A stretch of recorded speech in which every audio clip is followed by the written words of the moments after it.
ਜਿਸ ਦੇ ਮਨ ਦੇ ਵਿੱਚ ਤਮੰਨਾ ਸੀ, ਜਿਸ ਦੇ ਮਨ ਦੇ ਵਿੱਚ ਇੱਛਾ ਸੀ ਸਤਿਗੁਰ ਸੱਚੇ ਪਾਤਸ਼ਾਹ ਜੀ ਨੂੰ ਭੋਜਨ ਛਕਾਉਣ ਦੀ, ਸੋ ਉਸਨੇ ਆ ਕੇ ਗੁਰੂ ਮਹਾਰਾਜ ਸੱਚੇ ਪਾਤਸ਼ਾਹ ਜੀ ਨੂੰ ਫਿਰ ਭੋਜਨ ਛਕਾਇਆ ਹੈ। ਸਤਿਗੁਰੂ ਜੀ ਘੋੜੇ ਤੇ ਬੈਠੇ ਸਨ, ਉਵੇਂ ਮਹਾਰਾਜ ਨੇ ਉਹ ਪ੍ਰਸ਼ਾਦਾ ਛਕ ਲਿਆ। ਫਿਰ ਸੇਵਕਾਂ ਨੇ ਅੱਗੇ ਜਾ ਕੇ ਆਖਿਆ, ਮਹਾਰਾਜ ਤੁਹਾਡਾ ਭੋਜਨ ਦਾ ਸਮਾਂ ਹੋ ਗਿਆ। ਉੱਦਾਂ ਹੀ ਭੋਜਨ ਦੇਣ ਲੱਗੇ। ਮਹਾਰਾਜ ਨੇ ਆਖਿਆ, ਤੁਸੀਂ ਮਰਿਆਦਾ ਦੇ ਨਾਲ ਲੈ ਕੇ ਆਓ ਭੋਜਨ। ਘੋੜੇ ਤੇ ਬੈਠਿਆਂ ਅਸੀਂ ਭੋਜਨ ਨਹੀਂ ਛਕ ਸਕਦੇ। ਉਹਨਾਂ ਫਿਰ ਆਖਿਆ, ਮਹਾਰਾਜ ਇੱਕ ਸਵਾਲ ਆ ਸਾਡੇ ਅੰਦਰ ਕਿ ਬਿਰਧ ਮਾਤਾ ਨੇ, ਇੱਕ ਬਜ਼ੁਰਗ ਮਾਤਾ ਨੇ ਤੁਹਾਨੂੰ ਇਵੇਂ ਹੀ ਤਾਂ ਛਕਾਇਆ ਸੀ। ਸਤਿਗੁਰੂ ਜੀ ਨੇ ਆਖਿਆ, ਉਹਦੇ ਵਿੱਚ ਉਦੋਂ ਉਹਦਾ ਪ੍ਰੇਮ ਸੀ, ਜਿਸ ਕਰਕੇ ਅਸੀਂ ਮਰਿਆਦਾ ਤੋਂ ਉੱਪਰ ਹੋ ਕੇ ਇਹ ਜੋ ਵੀ ਕੀਤਾ ਹੈ ਪ੍ਰੇਮ ਦੇ ਬੰਧਨ ਵਿੱਚ ਆ ਕੇ ਕੀਤਾ ਹੈ। ਪਰ ਹੁਣ ਨਹੀਂ, ਹੁਣ ਜੋ ਮਰਿਆਦਾ ਹੈ ਗੁਰੂ ਘਰ ਦੀ, ਉਹ ਉਸੇ ਅਨੁਸਾਰ ਹੀ ਪ੍ਰਸ਼ਾਦਾ ਛਕਾਂਗੇ। ਉਸ ਤੋਂ ਬਾਅਦ ਆਪ ਜੀ ਨੇ ਗੁਰੂ ਪਿਆਰਿਓ ਇੱਕ ਚਿੜੀ ਅਤੇ ਜੋ ਚਿੜਾ ਸੀ ਉਹਨਾਂ ਵਾਲਾ ਪ੍ਰਸੰਗ ਤੇ ਇੱਕ ਅਜਗਰ ਦਾ ਸਤਵੇਂ ਪਾਤਸ਼ਾਹ ਜੀ ਨੇ ਉਹਨੂੰ ਮੁਕਤ ਕੀਤਾ ਸੀ ਤੀਰ ਮਾਰ ਕੇ, ਇਹ ਵਾਲੇ ਪ੍ਰਸੰਗ ਆਪ ਜੀ ਨੇ ਸਰਵਣ ਕੀਤੇ ਸੀ। ਸੋ ਆਓ ਅੱਗੇ ਹੁਣ ਗੁਰੂ ਹਰਿਰਾਏ ਜੀ ਮਹਾਰਾਜ ਜੀ ਤਿੰਨਾਂ ਦੀਆਂ ਅਸੀਸਾਂ ਲੈਂਦੇ ਹੋਏ ਪਾਵਨ ਪਵਿੱਤਰ ਇਤਿਹਾਸ ਸਤਵੇਂ ਗੁਰੂ ਨਾਨਕ ਸ੍ਰੀ ਗੁਰੂ ਹਰਿਰਾਏ ਜੀ, ਭਾਈ ਗੋਂਦਾ ਜੀ, ਉਹਨਾਂ ਦਾ ਪਿਆਰ ਕਿੰਨਾ ਸੀ ਮਹਾਰਾਜ ਦੇ ਨਾਲ, ਇਹ ਵਾਲਾ ਪ੍ਰਸੰਗ ਆ ਰਿਹਾ ਹੈ। ਪਿਆਰ ਦੇ ਨਾਲ ਆਓ ਕਰੀਏ ਸਰਵਣ ਜੀ। ਸਤਿਨਾਮ ਸ੍ਰੀ ਵਾਹਿਗੁਰੂ ਸਾਹਿਬ ਜੀਓ। ਦੋਹਰਾ ਭਾਈ ਗੋਂਦਾ ਗੁਰ ਭਗਤ, ਗੁਰ ਮੂਰਤ ਕੋ ਧਿਆਨ। ਕਵੀ ਜੀ ਫਰਮਾਉਂਦੇ ਹਨ, ਭਾਈ ਗੋਂਦਾ ਜੀ ਸਤਵੇਂ ਪਾਤਸ਼ਾਹ ਗੁਰੂ ਮਹਾਰਾਜ ਦੇ ਭਗਤ ਹੋਏ ਨੇ। ਉਹਨਾਂ ਆਪਣੀ ਜਿਹੜੀ ਸੁਰਤ ਹੈ, ਆਪਣਾ ਧਿਆਨ ਆ, ਉਹ ਗੁਰੂ ਮਹਾਰਾਜ ਦੇ ਚਰਨਾਂ ਵਿੱਚ ਜੋੜਦੇ ਸਨ ਸਦਾ ਹੀ। ਦਰਸ ਹੈ ਦਰਸ਼ਨ ਹਿਰਦੇ ਮਹਿ, ਸਦਾ ਨੇਮ ਇਮ ਜਾਨ। ਤੇ ਸਦਾ ਹੀ ਨੇਮ ਦੇ ਨਾਲ ਨਾ, ਪਿਆਰ ਦੇ ਨਾਲ ਗੁਰੂ ਮਹਾਰਾਜ ਦੇ ਦਰਸ਼ਨ ਕਰਿਆ ਕਰਦੇ ਸਨ।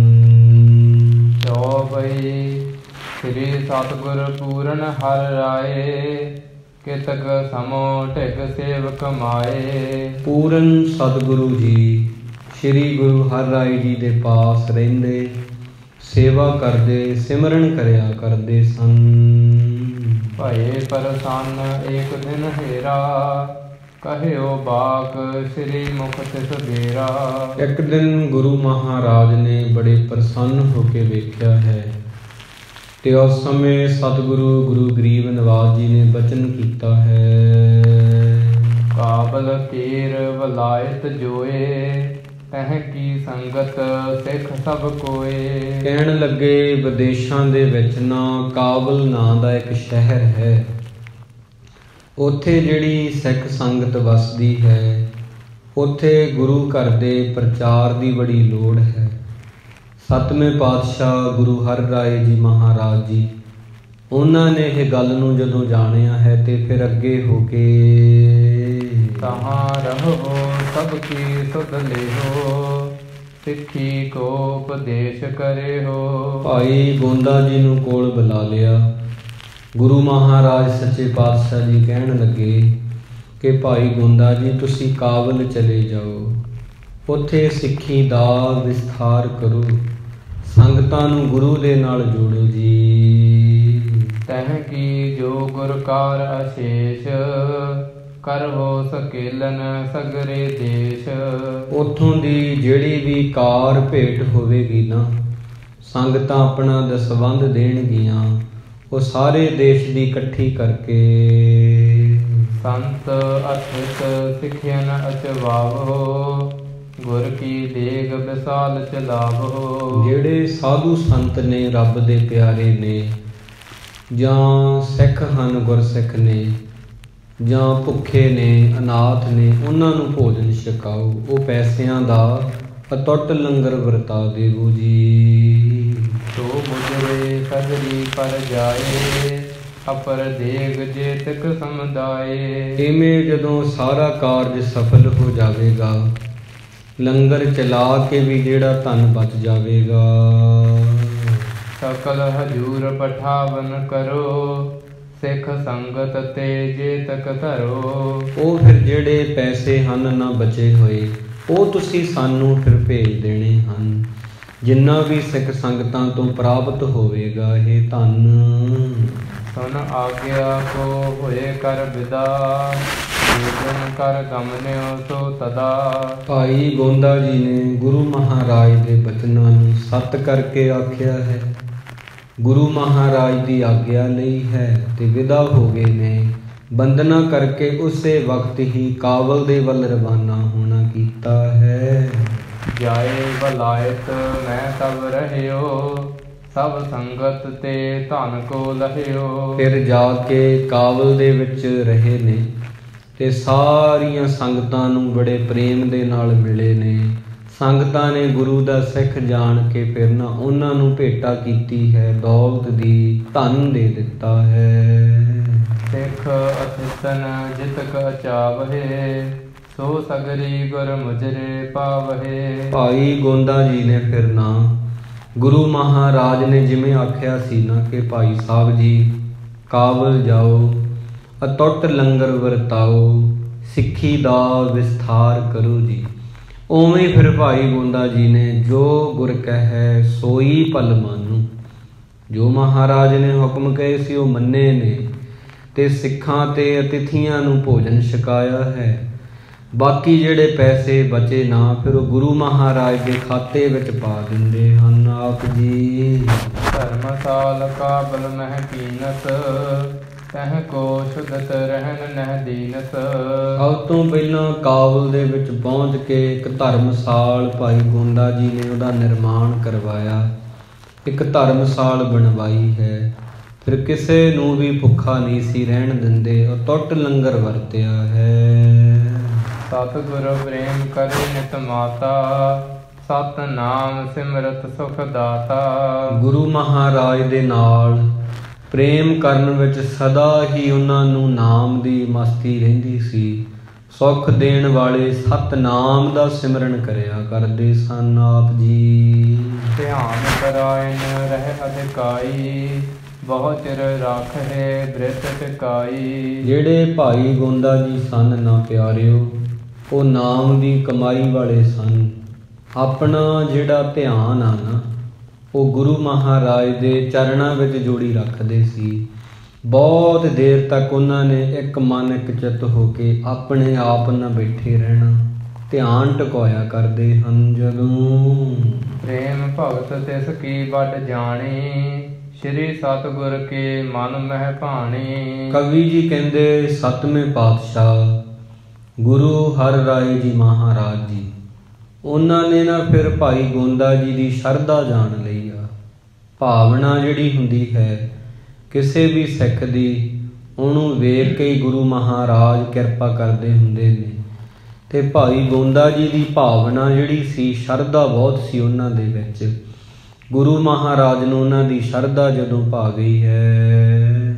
ਸਭਾ ਮਾਹੇ ਸ੍ਰੀ ਬਦਨ ਬਖਾਣੀ, ਗੋਂਦਾ ਸੇਵਤ ਪ੍ਰੀਤ ਮਹਾਣੀ। ਗੁਰੂ ਮਹਾਰਾਜ ਨੇ ਦੀਵਾਨ ਸਜਿਆ ਹੋਇਆ ਸੀ। ਗੁਰੂ ਹਰਿ ਰਾਏ ਜੀ ਨੇ ਸਾਰੀ ਸੰਗਤ ਵਿੱਚ ਕਿਹਾ, ਕਹਿੰਦੇ ਭਾਈ ਗੋਂਦਾ ਜੀ ਮਹਾਨ ਨੇ, ਬੜੇ ਤਨੋਂ ਮਨੋਂ ਸੇਵਾ ਕਰਦੇ ਨੇ, ਆਪਣਾ ਦਿਲੋਂ ਲਾ ਕੇ ਸੇਵਾ ਕਰਦੇ, ਜਿਤਨੀ ਵੀ ਕਰਦੇ ਨੇ ਬਹੁਤ ਆਨੰਦ ਦੇ ਨਾਲ ਕਰ ਦਿੰਦੇ ਹਨ। ਦਿਨ ਪ੍ਰਤ ਧਰੈ ਧਿਆਨ ਗੁਰ ਮੂਰਤ, ਅੰਗ ਪ੍ਰਤਿ ਅੰਗ ਜਥਾ ਸ਼ੁਭ ਸੂਰਤ। ਜਦੋਂ ਵੀ ਉਹ ਗੁਰੂ ਕੇ ਲੰਗਰਾਂ ਵਿੱਚ ਸੇਵਾ ਕਰਦੇ ਨੇ, ਉਹਨਾਂ ਦੀ ਸੁਰਤ ਜਿਹੜੀ ਹੁੰਦੀ ਆ ਨਾ, ਉਹ ਗੁਰੂ ਮਹਾਰਾਜ ਦੇ ਚਰਨਾਂ ਦੇ ਵਿੱਚ ਹੁੰਦੀ ਹੈ। ਸਤਿਗੁਰ ਸੱਚੇ ਪਾਤਸ਼ਾਹ ਦਾ ਧਿਆਨ ਰੱਖਦੇ ਨੇ, ਸਦਾ ਹੀ ਇੱਕ ਇੱਕ ਰੋਮ ਰੋਮ ਉਹਨਾਂ ਦਾ ਗੁਰਮੁਖ ਰੋਮ ਰੋਮ ਹਰ ਧਿਆਵੇ। ਇੱਕ ਇੱਕ ਰੋਮ ਜਿਹੜਾ ਸਤਵੇਂ ਪਾਤਸ਼ਾਹ ਜੀ ਨੂੰ ਯਾਦ ਕਰਦਾ ਹੈ, ਐਸੀ ਜਿਹੜੀ ਸੁਰਤ ਉਹਨਾਂ ਦੀ ਟਿਕੀ ਹੋਈ ਹੈ। ਨੇਮ ਕਰਤ ਸੋ ਜਿਤਕ ਸਮੇਂ ਕੋ, ਧਰੈ ਧਿਆਨ ਗੁਰ ਚਰਨਨ ਮੈਂ ਕੋ। ਜਿੰਨਾ ਸਮਾਂ ਵੀ ਉਹ ਨੇਮ ਕਰਦੇ ਨੇ, ਗੁਰੂ ਮਹਾਰਾਜ ਦੇ ਚਰਨਾਂ ਦਾ ਧਿਆਨ ਰੱਖਦੇ ਨੇ ਭਾਈ ਗੋਂਦਾ ਜੀ, ਸਦਾ ਹੀ ਉਹਨਾਂ ਦੀ ਸੁਰਤ ਟਿਕੀ ਰਹਿੰਦੀ ਹੈ। ਦਿਨ ਗੂੰਦੇ ਮੱਜਨ ਠਾਨਾ, ਪ੍ਰਥਮੈ ਸ੍ਰੀ ਜਪ ਪਾਠ ਬਖਾਨਾ। ਇੱਕ ਦਿਨ ਭਾਈ ਗੋਂਦਾ ਜੀ ਨੇ ਇਸ਼ਨਾਨ ਕੀਤਾ ਹੈ। ਉਸ ਤੋਂ ਪਹਿਲਾਂ ਜਪਜੀ ਸਾਹਿਬ ਦੀ ਬਾਣੀ ਅਗੰਮੀ ਰਸ ਦੇ ਨਾਲ ਪੜ੍ਹੀ ਹੈ, ਬੜੇ ਪਿਆਰ ਸਹਿਤ। ਪੁਨ ਸਤਿਗੁਰ ਕੋ ਲਾਇਓ ਧਿਆਨਾ, ਬੜਿਓ ਆਨੰਦ ਬਿਰਤੀ ਠਹਿਰਾਨਾ। ਜਪਜੀ ਸਾਹਿਬ ਦੀ ਬਾਣੀ ਪੜ੍ਹ ਕੇ ਆਪਣਾ ਜਿਹੜਾ ਧਿਆਨ ਸੀ ਨਾ, ਉਹ ਗੁਰੂ ਮਹਾਰਾਜ ਦੇ ਵੱਲ ਲਾ ਲਿਆ ਹੈ। ਬੜੇ ਆਨੰਦ ਦੇ ਨਾਲ ਬਿਰਤੀ ਆ ਜਿਹੜੀ ਸਤਿਗੁਰ ਦੇ ਚਰਨਾਂ ਵਿੱਚ ਜੋੜ ਲਈ ਹੈ। ਧਿਆਨ ਵਿਖੈ ਗੁਰ ਕੇ ਨਿਜ ਹਾਥ, ਪਦ ਅਰਬਿੰਦ ਗਹੇ ਰਤ ਸਾਥ। ਧਿਆਨ ਦੇ ਵਿੱਚ ਹੀ ਫਿਰ ਆਪਣੇ ਹੱਥਾਂ ਦੇ ਨਾਲ ਨਾ, ਧਿਆਨ ਦੇ ਦੁਆਰਾ ਹੀ ਆਪਣੇ ਹੱਥਾਂ ਦੇ ਨਾਲ ਬੜੇ ਪ੍ਰੇਮ ਦੇ ਨਾਲ ਗੁਰੂ ਮਹਾਰਾਜ ਦੇ ਚਰਨਾਂ ਨੂੰ ਘੁੱਟ ਕੇ ਹੱਥ ਦੇ ਨਾਲ ਫੜ ਲਿਆ ਹੈ ਆਪਣੀ ਸੁਰਤ ਦੇ ਰਾਹੀਂ। ਇਵੇਂ ਫਿਰ ਭਾਈ ਗੋਂਦਾ ਜੀ ਟਿਕੇ ਹੋਏ ਹਨ। ਆਨੰਦ ਮੈਂ ਲੈ ਹੋਏ ਗਇਓ, ਨਿਰਵਿਕਲਪ ਸਮਾਧ ਥਿਤ ਠਇਓ। ਇਵੇਂ ਉਹਨਾਂ ਦੀ ਜਿਹੜੀ ਸੁਰਤ ਟਿਕੀ ਤੇ ਅੱਖਾਂ ਮੀਟੀਆਂ, ਸਮਾਧੀ ਲੱਗ ਗਈ। ਗਿਆਨ ਭੇਦ ਸਾਰਾ ਹੀ ਮਿਟ ਗਿਆ ਹੈ, ਜਿਹਦੇ ਵਿੱਚ ਅਨੇਕਤਾ ਦਾ ਖਿਆਲ ਨਹੀਂ ਰਿਹਾ। ਗੁਰੂ ਦੇ ਚਰਨਾਂ ਵਿੱਚ ਲਿਵ ਲੱਗ ਗਈ, ਸਭ ਕੁਝ ਬਾਕੀ ਖਤਮ ਹੋ ਗਿਆ ਹੈ। ਨਹਿ ਸਰੀਰ ਕੀ ਸੁਧ ਪੁੱਛ ਰਹੀ, ਨਿਸ਼ਚਲਤਾ ਐਸੀ ਤਿਨ ਗਹੀ। ਆਪਣੇ ਸਰੀਰ ਦੀ ਵੀ ਕੋਈ ਉਹਨਾਂ ਨੂੰ ਸੋਝੀ ਨਹੀਂ ਰਹੀ। ਫਿਰ ਇਤਨਾ ਭਾਵ ਕੀ ਮਗਨ ਹੋ ਗਏ ਸਤਿਗੁਰ ਦੇ ਚਰਨਾਂ ਦੇ ਵਿੱਚ। ਐਸੀ ਨਿਸ਼ਚਲਤਾ ਉਹਨਾਂ ਨੇ ਫੜੀ ਕਿ ਨਾ ਕੁਝ ਉਹਨਾਂ ਨੂੰ ਸੁਣਦਾ ਸੀ, ਨਾ ਕੁਝ ਦਿਖਦਾ ਸੀ। ਹੁਣ ਹੋਰ ਸੁਨਹਿ ਨਾ ਦੇਖੇ ਪਰਖ ਨਾ ਜਾਣੈ, ਰਸਨਾ ਘਰਾਨ ਵਿਸ਼ੇ ਨਹਿ ਮਾਨੈ। ਹੁਣ ਬਾਹਰਲਾ ਰੌਲਾ ਰੱਪਾ ਬਾਕੀ ਸਾਰਾ ਕੁਝ ਬੰਦ ਹੋ ਗਿਆ ਸੁਣਨ। ਹੁਣ ਗੁਰੂ ਮਹਾਰਾਜ ਸੱਚੇ ਪਾਤਸ਼ਾਹ ਵੱਲ ਧਿਆਨ ਟਿਕ ਗਿਆ ਹੈ। ਰਸ ਜਿਹੜੀ ਨਾਸਕ ਦੀ ਸ਼ਕਤੀ ਹੁੰਦੀ ਹੈ ਸੁੰਘਣ ਦੀ, ਸਾਰੇ ਵਿਸ਼ਿਆਂ ਤੋਂ ਉੱਪਰ ਹੋ ਗਏ ਨੇ, ਦਰਵਾਜ਼ੇ ਬੰਦ ਹੋ ਗਏ ਹਨ ਸਭ ਹੀ। ਟਿਕੀ ਗੁਰਿਤਮ ਹੈ ਭਇਓ ਆਨੰਦ, ਕਰਮ ਹੈ ਗਹਿ ਗੁਰ ਪਦ ਅਰਬਿੰਦ। ਬਿਰਤੀ ਟਿਕੀ ਹੋਈ ਹੈ ਜਿਹਦੇ ਨਾਲ ਬਹੁਤ ਆਨੰਦ ਆ ਗਿਆ ਹੈ। ਹੱਥਾਂ ਦੇ ਨਾਲ ਗੁਰੂ ਮਹਾਰਾਜ ਦੇ ਚਰਨ ਜਿਹੜੇ ਨੇ ਸੁਰਤ ਰਾਹੀਂ ਫੜੇ ਹੋਏ ਹਨ। ਅਚਲ ਹੋਏ ਕਰ ਬੈਠਿਓ ਰਹਿਓ, ਅਪਰ ਨਾ ਕਿਨਹੂ ਤਿਨ ਕੁਛ ਕਹਿਓ। ਅਚਲ ਹੋ ਕੇ ਬੈਠੇ ਰਹੇ ਨੇ, ਹੋਰ ਕਿਸੇ ਨੂੰ ਉਸ ਨਾ ਕੁਝ ਵੀ ਨਹੀਂ ਕਿਹਾ। ਭਾਈ ਗੋਂਦਾ ਜੀ ਨੇ ਭਾਵ ਕੀ ਕਿਸੇ ਨੂੰ ਕੁਝ ਵੀ ਨਹੀਂ ਕਿਹਾ, ਬਸ ਆਪਣੇ ਧਿਆਨ ਵਿੱਚ ਟਿਕੇ ਹੋਏ ਨੇ। ਅੱਖਾਂ ਉਹਨਾਂ ਨੇ ਮੀਟੀਆਂ ਹੋਈਆਂ ਹਨ। ਗੁਰ ਦਰਸ਼ਨ ਮਹਿ ਗਇਓ ਸਮਾਏ, ਸਾਗਰ ਵਿਖੈ ਬੂੰਦ ਕੇ ਭਾਏ। ਗੁਰੂ ਜੀ ਦੇ ਦਰਸ਼ਨਾਂ ਦੇ ਵਿੱਚ ਸਮਾ ਗਏ ਨੇ। ਜਿਸ ਪ੍ਰਕਾਰ ਜਿਵੇਂ ਸਾਗਰ ਹੁੰਦਾ ਹੈ, ਉਹਦੇ ਨਾਲ ਇੱਕ ਬੂੰਦ ਹੁੰਦੀ ਆ, ਮਿਲ ਜਾਂਦੀ ਆ, ਉਹ ਸਮੁੰਦਰ ਦਾ ਹੀ ਰੂਪ ਹੋ ਜਾਂਦੀ ਹੈ। ਇਵੇਂ ਭਾਈ ਗੋਂਦਾ ਜੀ ਦਾ ਜਿਹੜਾ ਮਨ ਹੈ, ਸੁਰਤ ਹੈ, ਚਿੱਤ ਹੈ, ਉਹ ਸਤਵੇਂ ਪਾਤਸ਼ਾਹ ਜੀ ਦੇ ਨਾਲ ਜੁੜ ਗਿਆ ਹੈ। ਜਦੋਂ ਸ਼੍ਰੀ ਕੀਰਤਪੁਰ ਗੁਰ ਹਰਿ ਰਾਏ, ਸਿੰਘਾਸਨ ਪਰ ਥਿਰੇ ਸੁਹਾਏ। ਸ਼੍ਰੀ ਗੁਰੂ ਹਰਿ ਰਾਏ ਜੀ ਮਹਾਰਾਜ ਕੀਰਤਪੁਰ ਸਾਹਿਬ ਦੀ ਧਰਤੀ ਤੇ ਉਦੋਂ ਬਿਰਾਜਮਾਨ ਸਨ। ਆਪਣੇ ਸਿੰਘਾਸਨ ਤੇ ਬੈਠੇ ਸੰਗਤਾਂ ਦੇ ਵਿੱਚ ਸੋਭ ਰਹੇ ਸਨ। ਦੋਨੋਂ ਚਰਨ ਇਕੱਤਰ ਹੀ ਕਰੇ, ਬੈਠ ਰਹੇ ਨ ਹਲਬੋ ਧਰੇ। ਦੋਨੋਂ ਜਿਹੜੇ ਚਰਨ ਨੇ ਨਾ, ਉਹਨਾਂ ਨੇ ਇਕੱਠੇ ਕੀਤੇ ਹੋਏ ਸਨ। ਮਹਾਰਾਜ ਨੇ ਬੈਠੇ ਰਹੇ, ਕਿਸੇ ਪ੍ਰਕਾਰ ਦਾ ਵੀ ਹਿਲ ਜੁਲ ਨਹੀਂ ਕੀਤੀ ਮਹਾਰਾਜ ਨੇ।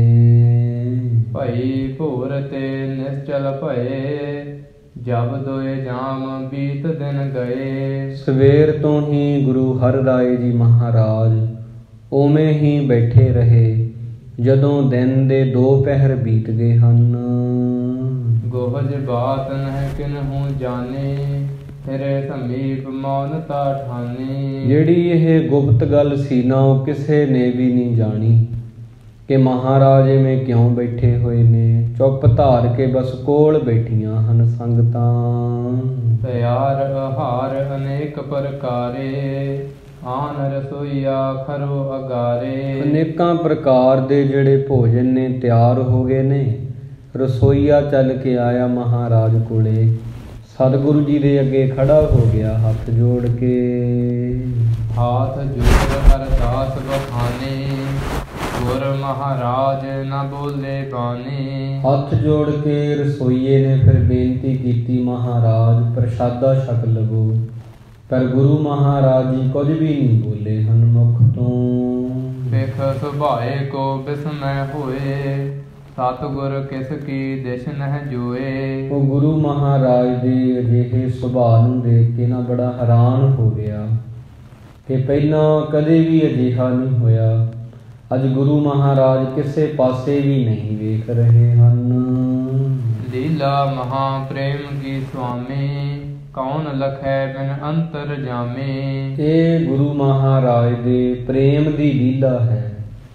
ਅੰਤਰਜਾਮੀ ਗੁਰੂ ਤੋਂ ਬਗੈਰ ਹੋਰ ਕੌਣ ਜਾਣ ਸਕਦਾ ਸੀ ਕਿ ਭਾਈ ਗੋਂਦਾ ਜੀ ਨੇ ਗੁਰੂ ਮਹਾਰਾਜ ਦੇ ਚਰਨ ਆਪਣੀ ਸੁਰਤ ਦੇ ਨਾਲ ਹੱਥਾਂ ਨਾਲ ਫੜੇ ਹੋਏ ਨੇ। ਸੁਰਤ ਰੂਪੀ ਹੱਥਾਂ ਨਾਲ ਮਹਾਰਾਜ ਕਿਵੇਂ ਉੱਠ ਸਕਦੇ ਸੀ, ਇਹ ਕੇਵਲ ਗੁਰੂ ਮਹਾਰਾਜ ਜਾਣਦੇ ਸੀ। ਰਸੋਈਆ ਨਹੀਂ ਜਾਣਦਾ ਇਸ ਗੱਲ ਨੂੰ। ਦੋਏ ਘਟਕਾ ਬਿਤ ਗਏ ਪਿਛਾਰੀ, ਪੁਨ ਸੇਵਕ ਅਰਦਾਸ ਉਚਾਰੀ। 2 ਗੜੀਆਂ ਘੜੀਆਂ ਨੇ ਨਾ, ਬਾਅਦ ਵਿੱਚ ਇਵੇਂ ਹੋਰ ਘੜੀਆਂ ਬੀਤ ਗਈਆਂ ਨੇ। ਗੁਰੂ ਮਹਾਰਾਜ 7ਵੇਂ ਪਾਤਸ਼ਾਹ ਉਵੇਂ ਹੀ ਸਜੇ ਹੋਏ ਨੇ। ਫਿਰ ਸੇਵਕ ਚੱਲ ਕੇ ਆ ਗਿਆ ਹੈ, ਉਹਨੇ ਫਿਰ ਮਹਾਰਾਜ ਨੂੰ ਬੇਨਤੀ ਕੀਤੀ ਹੈ। ਸਤਿਗੁਰ ਨਹੀਂ ਕਹਿਓ ਕਛ ਫੇਰੇ, ਬੈਠ ਰਹੇ ਸਭ ਬਿਸਮ ਬਡੇਰੇ। ਸਤਿਗੁਰੂ ਜੀ ਨੇ ਕੁਝ ਵੀ ਨਹੀਂ ਕਿਹਾ, ਫਿਰ ਵੀ ਆਪਣੇ ਮੁਖ ਤੋਂ ਬਸ ਬੈਠੇ ਰਹੇ। ਸਾਰੇ ਵੇਖ ਕੇ ਮਹਾਰਾਜ ਵੱਲ ਹੈਰਾਨ ਹੋ ਰਹੇ, ਅਚਰਜ ਤੱਕ ਰਹੇ ਹਨ ਕੌਤਕ ਨੂੰ। ਚਤਰ ਘਟੀ ਬੀਤੇ ਪੁਨ ਦਾਸ, ਹਾਥ ਜੋਰ ਕੀਨਸ ਅਰਦਾਸ। ਫਿਰ 4 ਘੜੀਆਂ ਹੋਰ ਬੀਤ ਗਈਆਂ ਨੇ ਇਵੇਂ ਬੈਠਿਆਂ ਨੂੰ। ਫਿਰ ਸੇਵਕ ਨੇ ਹੱਥ ਜੋੜ ਕੇ ਬੇਨਤੀ ਕੀਤੀ, ਕਹਿਣ ਲੱਗਾ, ਮਹਾਰਾਜ ਜੀ ਸਿੱਧ ਅੰਨ ਸਭ ਸੀਤਲ ਭਇਓ, ਰਾਵਰ ਬਿਨ ਕਿਨਹੂ ਨਹਿ ਖਇਓ। ਤਿਆਰ ਕੀਤਾ ਹੋਇਆ ਜਿਹੜਾ ਕਹਿੰਦੇ ਭੋਜਨ ਹੈ ਨਾ, ਉਹ ਸਾਰਾ ਹੀ ਠੰਡਾ ਹੋ ਗਿਆ। ਮਹਾਰਾਜ ਆਪ ਜੀ ਤੋਂ ਬਗੈਰ ਕਿਸੇ ਨੇ ਵੀ ਪ੍ਰਸ਼ਾਦਾ ਨਹੀਂ ਛਕਿਆ। ਜਦੋਂ ਆਪ ਜੀ ਛਕੋਗੇ ਫਿਰ ਹੀ ਅਸੀਂ ਛਕਾਂਗੇ। ਇਸ ਕਰਕੇ ਬਹੁਤ ਚਿਰ ਹੋ ਗਿਆ ਹੈ ਭੋਜਨ ਬਣੇ ਨੂੰ, ਆਪ ਨਹੀਂ ਛਕ ਰਹੇ ਹੋ। ਆਪ ਜੀ ਤੋਂ ਬਗੈਰ ਅਸਾਂ ਵੀ ਨਹੀਂ ਛਕਿਆ ਹੈ। ਹੁਕਮ ਆਪ ਕੋ ਹੋਏ ਸੋ ਕਰੈ, ਬਰਤਿ ਦੇਗ ਕਿਦੋਂ ਇਮ ਧਰੈ। ਹੁਣ ਜੋ ਵੀ ਆਪ ਹੁਕਮ ਕਰੋਗੇ ਉਹ ਹੋਵੇਗਾ। ਲੰਗਰ ਵਰਤਾਈਏ ਮਹਾਰਾਜ ਜੀ ਕਿ ਐਵੇਂ ਪਿਆ ਰਹਿਣ ਦਈਏ। ਇਹ ਫਿਰ ਆ ਕੇ ਇੱਕ ਦਾਸ ਨੇ ਜਦੋਂ ਬੇਨਤੀ ਕੀਤੀ ਮਹਾਰਾਜ ਨੂੰ, ਸੁਨ ਗੁਰ ਤੂਸ਼ਨ ਕਰ ਤਿਸ ਕਾਲਾ, ਰਹੇ ਸਿੰਘਾਸਨ ਅਚਲ ਕਿਰਪਾਲਾ। ਗੁਰੂ ਮਹਾਰਾਜ ਸੁਣ ਕੇ ਫਿਰ ਚੁੱਪ ਬੈਠੇ ਰਹੇ ਨੇ। ਉਹਨਾਂ ਦੀ ਬੇਨਤੀ ਕੰਨਾਂ ਦੇ ਵਿੱਚ ਪਈ ਹੈ, ਪਰ ਕਿਰਪਾਲੂ ਗੁਰੂ ਜੀ ਸਿੰਘਾਸਨ ਤੇ ਬੈਠੇ ਨੇ, ਅਚਲ ਬੈਠੇ ਹੋਏ ਹਨ। ਦੋਏ ਘਟੀ ਦਿਨ ਰਹਿਓ ਸੋ ਜਾਏ, ਕਹਿਓ ਬਹੁਰ ਸੇਵਕ ਸਮੁਦਾਏ। ਜਦੋਂ 2 ਘੜੀਆਂ ਦਿਨ ਬਾਕੀ ਰਹਿ ਗਿਆ ਫਿਰ ਤੇ ਸ਼ਾਮ ਹੋਣ ਵਾਲੀ ਹੋ ਗਈ। ਸੇਵਕ ਇਕੱਠੇ ਹੋ ਕੇ ਆਏ, ਉਹਨਾਂ ਨੇ ਬੇਨਤੀ ਕੀਤੀ ਮਹਾਰਾਜ ਨੂੰ, ਗੁਰੂ ਗਰੀਬ ਨਿਵਾਜ ਕਿਰਪਾਲਾ, ਲੀਲਾ ਤੁਮਰੀ ਅਦਕ ਵਿਸਾਲਾ। ਕਹਿਣ ਲੱਗੇ, ਇਹ ਗਰੀਬ ਨਿਵਾਜ ਕਿਰਪਾਲੂ ਗੁਰੂ ਜੀ, ਤੁਹਾਡੀ ਜਿਹੜੀ ਲੀਲਾ ਹੈ ਨਾ ਬਹੁਤ ਵਿਸ਼ਾਲ ਹੈ, ਸਮਝੀ ਨਹੀਂ ਜਾ ਸਕਦੀ ਹੈ। ਹਮ ਅਲਪਗ ਜੀਵ ਕਿਆ ਜਾਣੈ, ਬਿਨਾ ਆਪ ਕੇ ਕਰੇ ਬਖਾਨੈ। ਅਸੀਂ ਥੋੜੀ ਮਤ ਵਾਲੇ ਜੀਵ ਹਾਂ, ਕੀ ਜਾਣ ਸਕਦੇ ਹਾਂ ਮਹਾਰਾਜ ਜਿਹੜੇ ਆਪ ਜੀ ਬਗੈਰ ਕੁਝ ਕਹਿ ਸਕੀਏ, ਆਪ ਹੀ ਹੁਣ ਦੱਸਣਾ ਕਰੋ ਜੀ। ਸਰਬ ਦਇਓਸ ਬੈਠਿਓ ਸੋ ਬਿਤਾਇਓ, ਰਾਵਰ ਨੇ ਪਗ ਨਹੀਂ ਹਿਲਾਇਓ। ਅੱਜ ਸਾਰਾ ਦਿਨ ਆਪ ਜੀ ਸਿੰਘਾਸਨ ਤੇ ਬੈਠੇ ਰਹੇ ਹੋ, ਪਰ ਆਪ ਜੀ ਨੇ ਆਪਣੇ ਚਰਨਾਂ ਨੂੰ ਨਹੀਂ ਹਿਲਾਇਆ ਹੈ। ਦੇਗ ਵਿਖੈ ਭੋਜਨ ਸਭ ਤਿਆਰਾ, ਧਰਿਓ ਰਹਿਓ ਸੋ ਤਿਸੀ ਪ੍ਰਕਾਰਾ। ਲੰਗਰ ਦੇ ਵਿੱਚ ਬਹੁਤ ਸਾਰਾ ਭੋਜਨ ਤਿਆਰ ਹੈ, ਪਰ ਉਵੇਂ ਹੀ ਪਿਆ, ਕਿਸੇ ਨੇ ਵੀ ਆਪ ਜੀ ਤੋਂ ਬਗੈਰ ਛਕਿਆ ਨਹੀਂ ਹੈ। ਸਿੱਖਿਆ ਕੀਰ ਸੰਦੇਹ ਮਹਾਨਾ, ਕਿਆ ਕਾਰਨ ਭਾ ਕਰਹੁ ਬਖਾਨਾ। ਸਿੱਖਾਂ ਦੇ ਮਨ ਵਿੱਚ ਸੰਦੇਹ ਜਿਹਾ ਪੈਦਾ ਹੋ ਗਿਆ ਹੈ, ਸ਼ੱਕ ਹੈ ਕੀ ਕਾਰਨ ਆ ਮਹਾਰਾਜ, ਆਪ ਜੀ ਕੁਝ ਬੋਲਦੇ ਨਹੀਂ ਹੋ, ਨਾ ਉੱਠਦੇ ਹੋ, ਨਾ ਆਪਣੇ ਪੈਰਾਂ ਨੂੰ ਹਿਲਾ ਰਹੇ ਹੋ। ਦਾਸਨ ਕੀ ਸੁਣ ਕੈ ਅਰਦਾਸ, ਬਿਕਸਤ ਮੁਖ ਤੇ ਕੀਨ ਪ੍ਰਕਾਸ਼। ਜਦੋਂ ਸੇਵਕਾਂ ਨੇ ਐਵੇਂ ਮਹਾਰਾਜ ਅੱਗੇ ਬੇਨਤੀਆਂ ਕੀਤੀਆਂ ਨੇ, ਉਦੋਂ ਫਿਰ ਗੁਰੂ ਮਹਾਰਾਜ ਮੁਸਕਰਾਏ ਨੇ ਤੇ ਕਹਿਣ ਲੱਗੇ ਹਨ ਗੁਰਸਿੱਖਾਂ ਨੂੰ, ਕਾਬਲ ਮਹਿ ਗੋਂਦਾ ਸਿਖ ਰਹੇ, ਧਰੇ ਧਿਆਨ ਦੋਨੋਂ ਵੱਧ ਗਏ। ਗੁਰੂ ਮਹਾਰਾਜ ਕਹਿੰਦੇ, ਸੁਣੋ ਸਾਰੀ ਸਾਧ ਸੰਗਤ ਜੀ, ਕਾਬਲ ਦੇ ਵਿੱਚ ਸਾਡਾ ਇੱਕ ਭਾਈ ਗੋਂਦਾ ਨਾਮ ਦਾ ਸਿੱਖ ਇੱਥੋਂ ਗਿਆ ਹੋਇਆ ਹੈ ਸਿੱਖੀ ਦਾ ਪ੍ਰਚਾਰ ਕਰਨ ਵਾਸਤੇ। ਉੱਥੇ ਜਾ ਕੇ ਉਹਨੇ ਧਰਮਸ਼ਾਲਾ ਬਣਾਈ ਹੈ, ਉੱਥੇ ਜਾ ਕੇ ਅਟੁੱਟ ਲੰਗਰ ਵਰਤਾਇਆ, ਸਾਧ ਸੰਗਤ ਨੂੰ ਛਕਾਇਆ, ਪਾਂਧੀਆਂ ਨੂੰ ਛਕਾਇਆ, ਰਾਈਆਂ ਨੂੰ ਛਕਾਇਆ ਹੈ। ਹੁਣ ਉਹਨੇ ਫਿਰ ਅੱਖਾਂ ਮੀਟ ਕੇ ਸਾਡੇ ਚਰਨਾਂ ਦਾ ਧਿਆਨ ਲਾਇਆ ਹੋਇਆ ਹੈ। ਕਿਸ ਬਿਦ ਤਿਸ ਤੇ ਚਰਨ ਛੁਟਾਵੋਂ, ਬਿਨਾ ਛੁਟੇ ਕਿਮ ਲੰਗਰ ਜਾਵੋਂ। ਉਹਨੇ ਆਪਣੀ ਸੁਰਤ ਦੇ ਨਾਲ ਸਾਡੇ ਚਰਨਾਂ ਦਾ ਧਿਆਨ ਰੱਖਿਆ ਹੋਇਆ, ਸੁਰਤ ਰੂਪੀ ਹੱਥਾਂ ਦੇ ਨਾਲ ਸਾਡੇ ਚਰਨਾਂ ਨੂੰ ਫੜਿਆ ਹੋਇਆ। ਹੁਣ ਮੈਂ ਮਹਾਰਾਜ ਕਹਿੰਦੇ ਕਿਵੇਂ ਉਹ ਤੋਂ ਚਰਨ ਛਡਾ ਸਕਦਾ ਹਾਂ, ਜਦੋਂ ਉਹ ਪਿਆਰ ਵਾਲੀ ਡੋਰੀ ਜਿਹੜੀ ਹੈ ਚਰਨ ਛੱਡੇਗਾ ਤੇ ਉਦੋਂ ਮੈਂ ਉੱਠ ਸਕਦਾ ਹਾਂ। ਗੁਰੂ ਮਹਾਰਾਜ ਕਹਿੰਦੇ ਚਰਨਾਂ ਨੂੰ ਛਡਾਉਣ ਤੋਂ ਬਗੈਰ ਮੈਂ ਲੰਗਰ ਵਿੱਚ ਕਿਵੇਂ ਜਾ ਸਕਦਾ ਹਾਂ। ਰਹਿਓ ਉਡੀਕਤ ਛੋ ਰਹੇ ਮੋਹੀ, ਦਿੜ ਗਹਿ ਰਾਖਿਓ ਤਿਆਗ ਨਾ ਹੋਈ। ਇਸ ਕਰਕੇ ਉਹਨਾਂ ਨੇ ਸਾਡੇ ਚਰਨਾਂ ਨੂੰ ਫੜਿਆ ਹੋਇਆ, ਬੜੇ ਪਿਆਰ ਦੇ ਨਾਲ ਛੱਡ ਨਹੀਂ ਰਹੇ, ਪੱਕੀ ਤਰ੍ਹਾਂ ਫੜੇ ਹੋਏ ਹਨ, ਛੱਡਦੇ ਨਹੀਂ ਹਨ। ਜਬ ਸੰਧਿਆ ਹੋਈ ਦਿਨ ਗਇਓ, ਤਬ ਗੋਂਦਾ ਜਾਗਤ ਤਹਿ ਭਇਓ। ਸਵੇਰ ਤੋਂ ਲੈ ਕੇ ਸ਼ਾਮ ਤੱਕ, ਸੰਧਿਆ ਹੋਣ ਤੱਕ ਭਾਈ ਗੋਂਦਾ ਜੀ ਉਵੇਂ ਬੈਠੇ ਰਹੇ ਅੱਖਾਂ ਮੀਟ ਕੇ। ਕਾਬਲ ਦੇ ਵਿੱਚ ਗੁਰੂ ਮਹਾਰਾਜ ਕੀਰਤਪੁਰ ਵਿੱਚ ਉਵੇਂ ਬੈਠੇ ਰਹੇ, ਪੈਰ ਵੀ ਆਪਣੇ ਜਿਹੜੇ ਚਰਨ ਸਨ ਮਹਾਰਾਜ ਨੇ ਬਿਲਕੁਲ ਵੀ ਨਹੀਂ ਹਿਲਾਏ। ਇਸ ਕਰਕੇ ਸਦਾ ਹੀ ਪ੍ਰੇਮ ਦੇ ਵਸ ਵਿੱਚ ਰਹਿੰਦੇ ਨੇ ਮਹਾਰਾਜ। ਫਿਰ ਹੌਲੀ ਹੌਲੀ ਜਦੋਂ ਸ਼ਾਮ ਹੋਈ ਆ, ਸੰਧਿਆ, ਤੇ ਉਦੋਂ ਉਹਨਾਂ ਦੀ ਸਮਾਧੀ ਖੁੱਲ੍ਹ ਗਈ ਹੈ। ਭਾਈ ਗੋਂਦਾ ਜੀ ਨੂੰ ਫਿਰ ਜਾਗ ਆਈ ਹੈ। ਜਦੋਂ ਛੁੱਟੀ ਸਮਾਧ ਦੇਹ ਸੁਧ ਹੋਈ, ਤਜੇ ਚਰਨ ਗੁਰ ਕੇ ਤਬ ਦੋਈ। ਜਦੋਂ ਅੱਖਾਂ ਖੁੱਲੀਆਂ ਨੇ ਉਦੋਂ ਫਿਰ ਸਰੀਰ ਨੂੰ ਪਤਾ ਲੱਗਾ ਕਿ ਸਰੀਰ ਵੀ ਹੈ, ਸੋਝੀ ਆਈ ਆ। ਫਿਰ ਦੋਵੇਂ ਜਿਹੜੇ ਸੀ ਨਾ ਆਪਣੇ ਹੱਥ ਸੁਰਤ ਵਾਲੇ, ਸੁਰਤ ਰੂਪੀ ਫਿਰ ਛੱਡ ਦਿੱਤੇ ਮਹਾਰਾਜ ਦੇ ਚਰਨ ਕਮਲ। ਉੱਠ ਕਰ ਗਮਨੇ ਸ਼੍ਰੀ ਹਰਿ ਰਾਏ, ਸਦਾ ਪ੍ਰੇਮ ਬਸ ਜਿਨਹੁ ਸੁਭਾਏ। ਫਿਰ ਗੁਰੂ ਹਰਿ ਰਾਏ ਜੀ ਮਹਾਰਾਜ ਉੱਠੇ ਨੇ ਆਪਣੇ ਸਿੰਘਾਸਨ ਤੋਂ। ਸਵੇਰ ਤੋਂ ਲੈ ਕੇ ਸ਼ਾਮ ਤੱਕ ਉੱਦਾਂ ਹੀ ਸਜੇ ਰਹੇ। ਫਿਰ ਐਸੇ ਪ੍ਰੇਮ ਦੇ ਵਸ ਵਿੱਚ ਰਹਿਣ ਵਾਲੇ ਗੁਰੂ ਮਹਾਰਾਜ ਫਿਰ ਸਤਿਗੁਰ ਸੱਚੇ ਪਾਤਸ਼ਾਹ ਜੀ ਫਿਰ ਅੱਗੇ ਅੱਗੇ ਜਾ ਰਹੇ ਹਨ। ਸਿੱਖ ਬਿਸਮਾਦ ਰਹੇ ਸੁਨ ਦੇਖ, ਜਾਣਿਓ ਸਿੱਖ ਕੋ ਪ੍ਰੇਮ ਵਿਸ਼ੇਖ। ਜਦੋਂ ਇਸ ਗੱਲ ਦਾ ਪਤਾ ਲੱਗਾ ਹੈ ਪਿਆਰਿਓ, ਸੰਗਤ ਨੂੰ ਤਾਂ ਬਹੁਤ ਸੰਗਤਾਂ ਹੈਰਾਨ ਹੋਈਆਂ ਕਿ ਭਾਈ ਗੋਂਦਾ ਜੀ ਤਾਂ ਕਾਬਲ ਗਏ ਹੋਏ ਨੇ। ਉੱਥੋਂ ਇਹਨਾਂ ਨੇ ਇੰਨਾ ਧਿਆਨ ਲਾਇਆ ਮਹਾਰਾਜ ਦੇ ਚਰਨਾਂ ਦਾ। ਗੁਰੂ ਮਹਾਰਾਜ ਕੋਲ ਉਹਨਾਂ ਦੀ ਉਹ ਪ੍ਰੇਮ ਵਾਲੀ ਜਿਹੜੀ ਡੋਰ ਸੀ ਪਹੁੰਚ ਗਈ ਹੈ। ਇਸ ਕਰਕੇ ਉਹਨਾਂ ਨੇ ਫਿਰ ਸਿੱਖ ਦਾ ਜਿਹੜਾ ਪ੍ਰੇਮ ਸੀ ਸੰਗਤ ਨੇ ਵੀ ਜਾਣ ਲਿਆ। ਕਿ ਭਾਈ ਗੋਂਦਾ ਜੀ ਕਿਤਨੀ ਕਮਾਈ ਵਾਲੇ ਹਨ, ਕਿਤਨੀ ਬੰਦਗੀ ਵਾਲੇ ਹਨ। ਕਿਰਪਾ ਸਿੰਧ ਲੰਗਰ ਮਹਿ ਆਏ, ਭੋਜਨ ਅਨਕ ਪ੍ਰਕਾਰ ਵਰਤਾਏ। ਫਿਰ ਗੁਰੂ ਹਰਿਰਾਏ ਜੀ ਮਹਾਰਾਜ ਲੰਗਰ ਵਿੱਚ ਆਏ ਨੇ। ਫਿਰ ਸਭ ਤੋਂ ਪਹਿਲਾਂ ਗੁਰੂ ਮਹਾਰਾਜ ਨੇ ਆਖਿਆ ਹੁਣ ਪ੍ਰਸ਼ਾਦਾ ਵਰਤਾਓ। ਫਿਰ ਸਾਰੀਆਂ ਸੰਗਤਾਂ ਨੂੰ ਆਖਿਆ ਹੈ ਜਦੋਂ ਸੰਗਤ ਸੇਵਕ ਸਿੱਖਿਅਨ ਸੂਰਨ, ਕਰਿਓ ਆਹਾਰ ਸ਼ੁੱਧਤ ਸੰਪੂਰਨ। ਫਿਰ ਸੰਗਤ ਤੇ ਸੇਵਕ ਸਿੱਖਾਂ ਨੇ ਸੂਰਮਿਆਂ ਨੇ ਭੋਜਨ ਛਕਿਆ ਤੇ ਆਪਣੀ ਭੁੱਖ ਸੀ ਦੂਰ ਕੀਤੀ ਹੈ। ਸੁਨ ਸਤਿਗੁਰ ਤੇ ਸਰਬ ਬਿਰਤਾਂਤ, ਸਭ ਸੰਗਤ ਜਾਣਿਓ ਬਖਿਆਤ। ਗੁਰੂ ਮਹਾਰਾਜ ਤੋਂ ਇਹ ਸਾਰਾ ਬਿਰਤਾਂਤ ਜਦੋਂ ਸੁਣਿਆ ਨਾ, ਸੇਵਕ ਦਾਸ ਰਸੋਈਏ ਸਾਰੇ ਬੜੇ ਫਿਰ ਖੁਸ਼ ਵੀ ਹੋਏ, ਹੈਰਾਨ ਵੀ ਹੋਏ ਹਨ ਇਸ ਗੱਲ ਨੂੰ ਜਾਣ ਕੇ।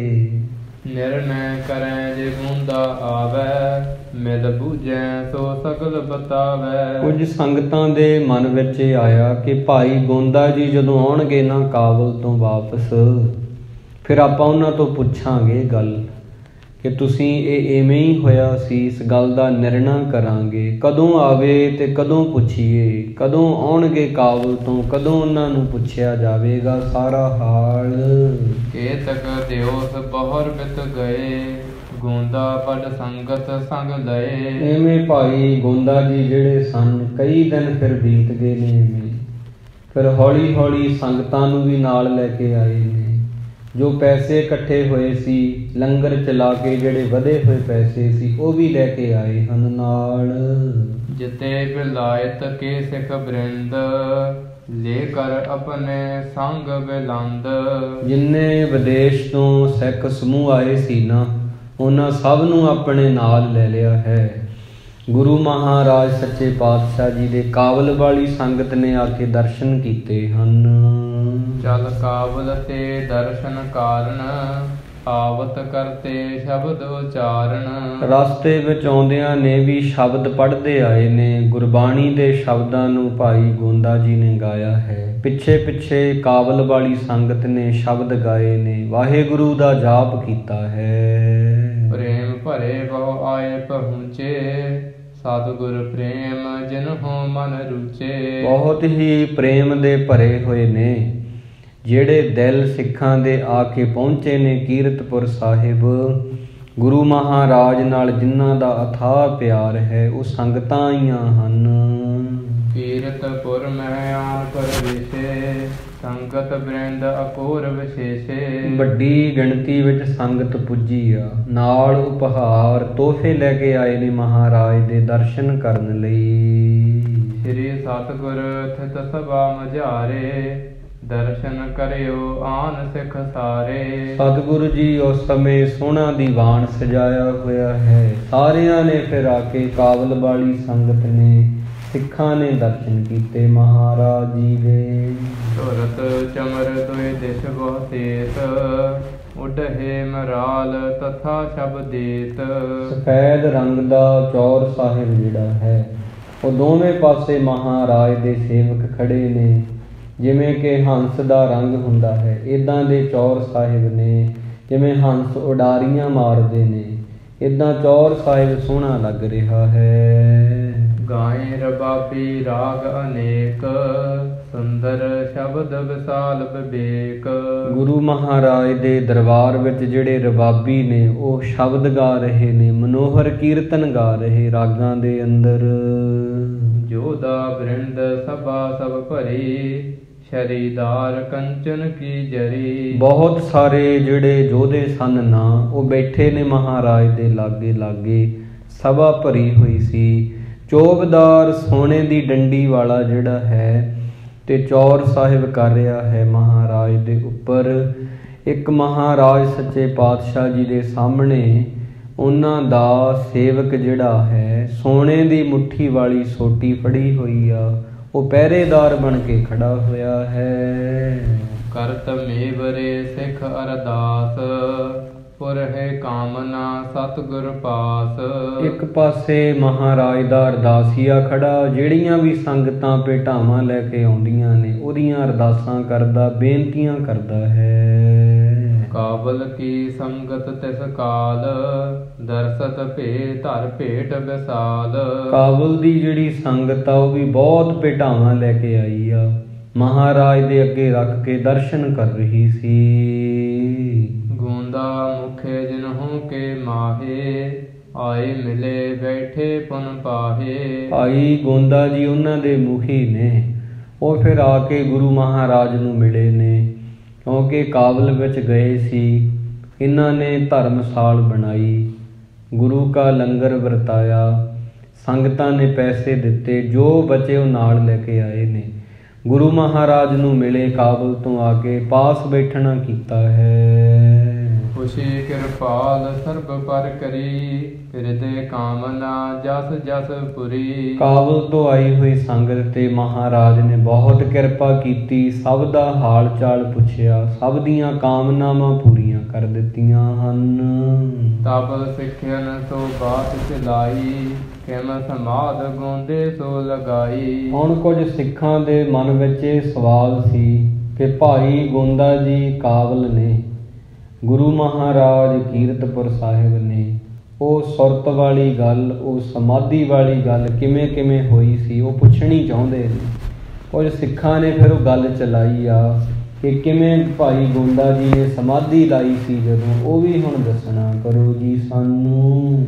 ਸੁਨ ਕਾਬਲ ਕੇ ਸਿੱਖ ਅਲਾਵੈ, ਜੋ ਤਿਸ ਕੇ ਨਿਤ ਪਾਸ ਰਹਾਵੈ। ਇਹ ਸੁਣ ਕੇ ਜਿਹੜੇ ਕਾਬਲ ਦੇ ਗੁਰਸਿੱਖ ਸੀ ਨਾ ਆਏ ਹੋਏ, ਜਿਹੜੇ ਭਾਈ ਗੋਂਦਾ ਜੀ ਦੇ ਕੋਲੇ ਰਹਿੰਦੇ ਸੀ, ਉਹਨਾਂ ਨੇ ਫਿਰ ਆਖਣਾ ਕੀਤਾ ਹੈ। ਇੱਕ ਦਿਨ ਬੈਠਿਓ ਕਰ ਇਸ਼ਨਾਨ, ਮੂੰਦ ਬਿਲੋਚਨ ਲਾਇਓ ਧਿਆਨ।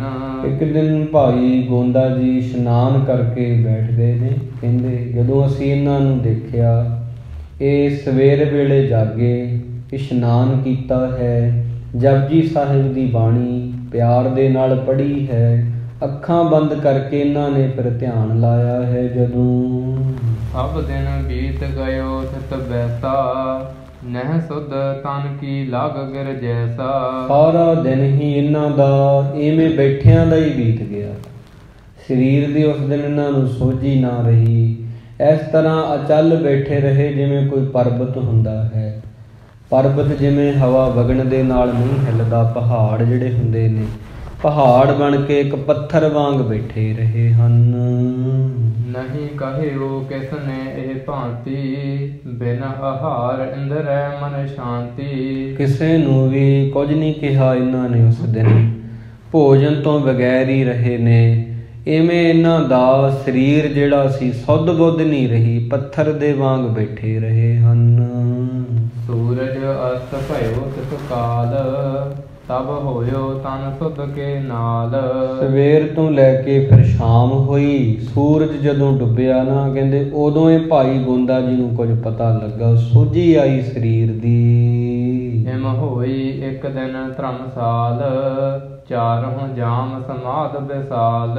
ਇਸ ਤਰ੍ਹਾਂ ਕਹਿੰਦੇ ਇੱਕ ਦਿਨ ਧਰਮਸ਼ਾਲਾ ਦੇ ਵਿੱਚ ਹੋਇਆ, 4 ਪਹਿਰ ਬੀਤ ਗਏ, ਇਹਨਾਂ ਦੀ ਵੱਡੀ ਸਮਾਧੀ ਲੱਗੀ ਰਹੀ ਹੈ। ਤੁਮ ਕਿਮ ਬੂਝਤ ਦੇਹੋ ਸੁਨਾਈ, ਕਿਸ ਪ੍ਰਕਾਰ ਸੁਧ ਇਹ ਠਾਂ ਆਈ। ਕਹਿਣ ਲੱਗੇ ਤੁਸੀਂ ਕਿਵੇਂ ਗੱਲ ਪੁੱਛ ਰਹੇ ਹੋ, ਕੀ ਇਹ ਖਬਰ ਇੱਥੇ ਕਿਵੇਂ ਪਹੁੰਚ ਗਈ ਆ, ਇਹ ਸਭ ਕਿਵੇਂ ਪਤਾ ਲੱਗਾ ਕਿ ਭਾਈ ਗੋਂਦਾ ਜੀ ਬੈਠੇ ਰਹੇ ਨੇ। ਸੰਗਤ ਉਹ ਹੈਰਾਨ ਹੋ ਕੇ ਪੁੱਛ ਰਹੀ ਆ ਕਾਬਲ ਵਾਲੀ ਕਿ ਤੁਹਾਨੂੰ ਕਿਵੇਂ ਗੱਲਾਂ ਦਾ ਪਤਾ ਲੱਗ ਚੁੱਕਾ ਹੈ। ਸੁਣ ਕੇ ਤਿਨ ਸਭ ਕਹਿਓ ਬਿਰਤਾਂਤ, ਜਿਨ ਸਤਿਗੁਰ ਕੀਨਸ ਬਖਿਆਤ। ਇਹ ਸੁਣ ਕੇ ਫਿਰ ਉਹਨਾਂ ਨੇ ਸਾਰਾ ਬਿਰਤਾਂਤ ਸੁਣਾਇਆ ਗੁਰੂ ਪਿਆਰਿਓ, ਕਿ ਗੁਰੂ ਮਹਾਰਾਜ ਇੱਕ ਦਿਨ ਇੱਥੇ ਬੈਠੇ ਸੀ, ਸੁਬਾਹ ਤੋਂ ਲੈ ਕੇ ਸ਼ਾਮ ਤੱਕ ਬੈਠੇ ਰਹੇ, ਸੂਰਜ ਡੁੱਬਣ ਤੱਕ, ਜਿਵੇਂ ਭਾਈ ਗੋਂਦਾ ਜੀ ਬੈਠੇ ਰਹੇ। ਇਵੇਂ ਮਹਾਰਾਜ ਨੇ ਫਿਰ ਉਹ ਸਾਰੀ ਗੱਲ ਸਾਨੂੰ ਦੱਸੀ ਜੋ ਗੁਪਤ ਰੂਪ ਵਿੱਚ ਵਰਤ ਰਹੀ ਸੀ। 4 ਜਾਮ ਬੈਠੇ ਹੀ ਰਹੇ, ਕਹਿਤ ਭਏ ਹਮਰੇ ਪਦ ਗਹੇ। ਅਰਦਾਸੀਏ ਨੇ ਆ ਕੇ ਬੇਨਤੀ ਕੀਤੀ ਕਿ ਮਹਾਰਾਜ ਪ੍ਰਸ਼ਾਦਾ ਹੁਣ ਠੰਡਾ ਹੋ ਗਿਆ ਹੈ, ਆ ਕੇ ਛਕ ਲਵੋ। ਗੁਰੂ ਮਹਾਰਾਜ ਕੁਝ ਨਹੀਂ ਬੋਲੇ। ਸੇਵਕਾਂ ਨੇ ਆ ਕੇ ਬੇਨਤੀ ਕੀਤੀ, ਮਹਾਰਾਜ ਕਿਸੇ ਨੇ ਵੀ ਪ੍ਰਸ਼ਾਦਾ ਨਹੀਂ ਛਕਿਆ, ਪਰ ਮਹਾਰਾਜ ਨਹੀਂ ਬੋਲੇ। ਫਿਰ ਤੀਸਰੀ ਵਾਰ ਬੇਨਤੀ ਕਰਨ ਤੇ ਸਤਿਗੁਰੂ ਜੀ ਨੇ ਆਖਿਆ ਕਿ ਭਾਈ ਗੋਂਦਾ ਜੀ ਜਿਹੜੇ ਨੇ ਨਾ ਉਹ ਕਾਬਲ ਗਏ ਹੋਏ ਨੇ। ਉੱਥੇ ਉਹਨਾਂ ਨੇ ਬੜੀ ਸੇਵਾ ਕੀਤੀ ਆ, ਧਰਮਸਾਲ ਬਣਾਈ ਆ, ਗੁਰੂ ਕਾ ਲੰਗਰ ਵੀ ਅਟੁੱਟ ਵਰਤਾਇਆ ਹੈ। ਅਤੇ ਹੁਣ ਉਹ ਅੱਖਾਂ ਮੀਟ ਕੇ ਬਹਿ ਗਏ ਨੇ ਅਤੇ ਉਹਨਾਂ ਨੇ ਆਪਣੀ ਸੁਰਤ ਦੇ ਨਾਲ ਸਾਡੇ ਚਰਨਾਂ ਨੂੰ ਪਕੜਿਆ ਹੋਇਆ ਹੈ, ਜਿਹਦੇ ਕਰਕੇ ਅਸੀਂ ਨਹੀਂ ਉੱਠ ਸਕਦੇ। ਜਦੋਂ ਉਹ ਛੱਡਣਗੇ ਚਰਨਾਂ ਨੂੰ ਉਦੋਂ ਹੀ ਤਾਂ ਅਸੀਂ ਉੱਠ ਸਕਾਂਗੇ। ਇਵੇਂ ਫਿਰ ਮਹਾਰਾਜ ਨੇ ਸਾਰੀ ਗੱਲ ਦੱਸੀ ਹੈ ਸਾਨੂੰ ਕਿ ਲੰਗਰ ਮੈਂ ਕਰਨੇ ਧਿਆਨਾ, ਤੇਰੇ ਸਿੰਘਾਸਨ ਕਿਰਪਾ ਨਿਧਾਨਾ। ਗੁਰੂ ਮਹਾਰਾਜ ਨੇ ਆਖਿਆ ਸੀ ਲੰਗਰ ਦੇ ਵਿੱਚ ਕਿਵੇਂ ਚੱਲ ਕੇ ਜਾਈਏ ਜੀ। ਕਿਰਪਾ ਨਿਧਾਨ ਗੁਰੂ ਮਹਾਰਾਜ ਉਵੇਂ ਸਿੰਘਾਸਨ 'ਤੇ ਬੈਠੇ ਰਹੇ ਕੀਰਤਪੁਰ। ਉੱਧਰੋਂ ਭਾਈ ਗੋਂਦਾ ਜੀ ਧਰਮਸਾਲ ਵਿੱਚ ਕਾਬਲ ਵਿੱਚ ਬੈਠੇ ਰਹੇ ਸਨ। ਸੁਨ ਦੋਹ ਦਿਸ਼ ਕੇ ਸਭ ਬਿਰਤਾਂਤ, ਬਿਸਮੈ ਹੋਏ ਲੱਖ ਸਿਧਾਂਤ।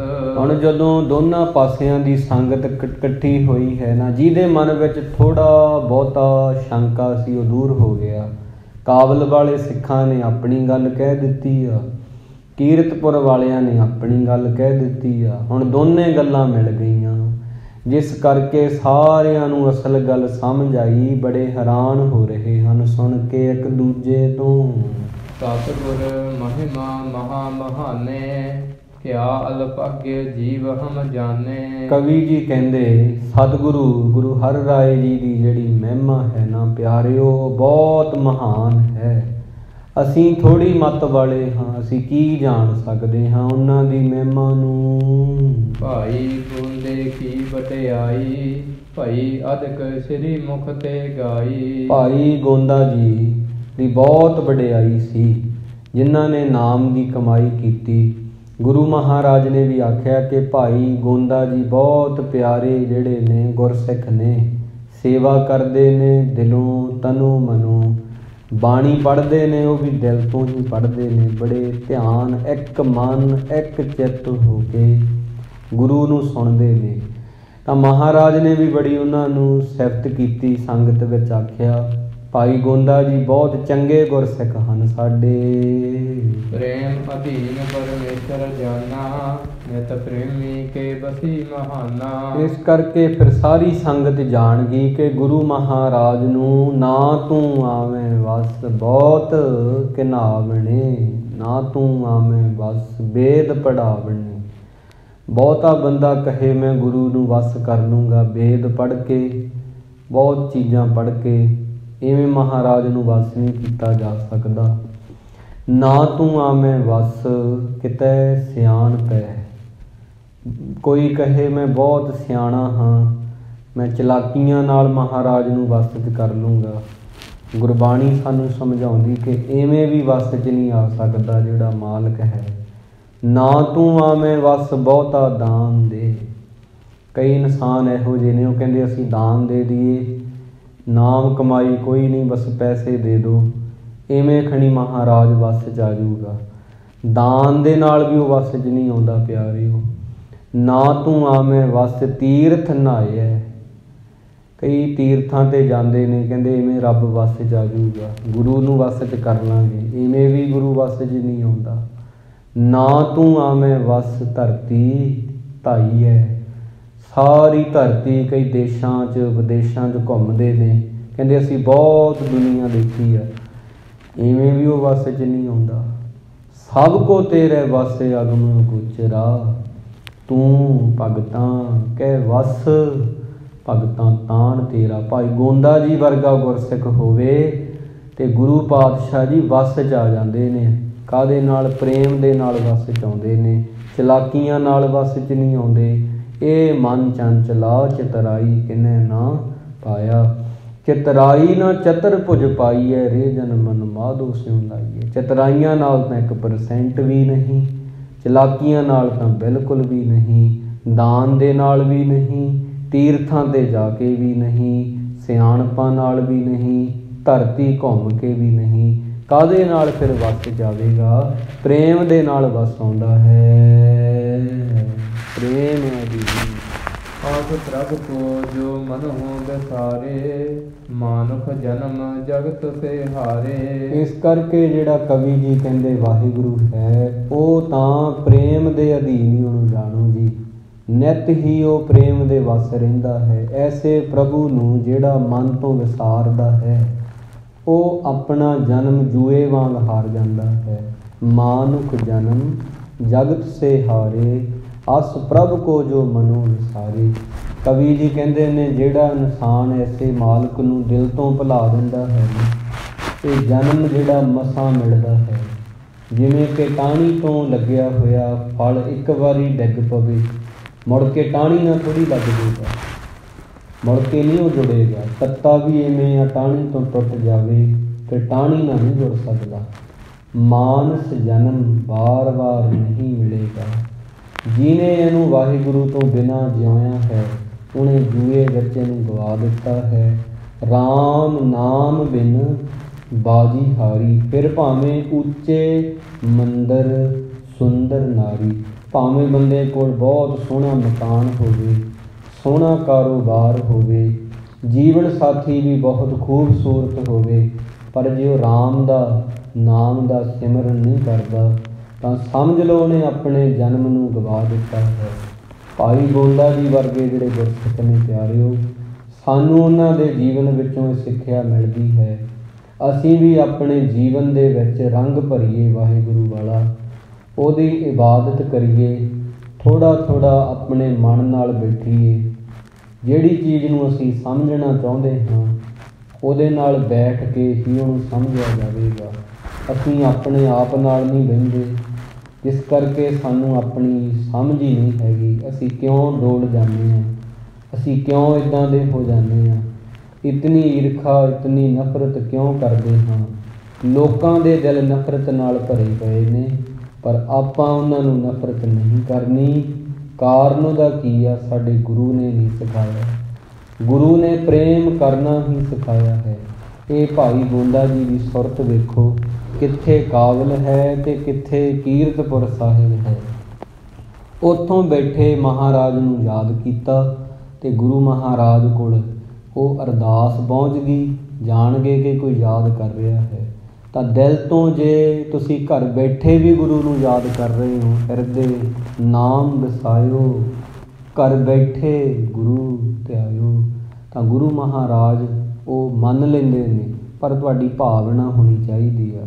ਇਸ ਕਰਕੇ ਭਾਈ ਵੀਰ ਸਿੰਘ ਜੀ ਦਾ ਇੱਕ ਬਹੁਤ ਸੋਹਣਾ ਕਥਨ ਹੈ।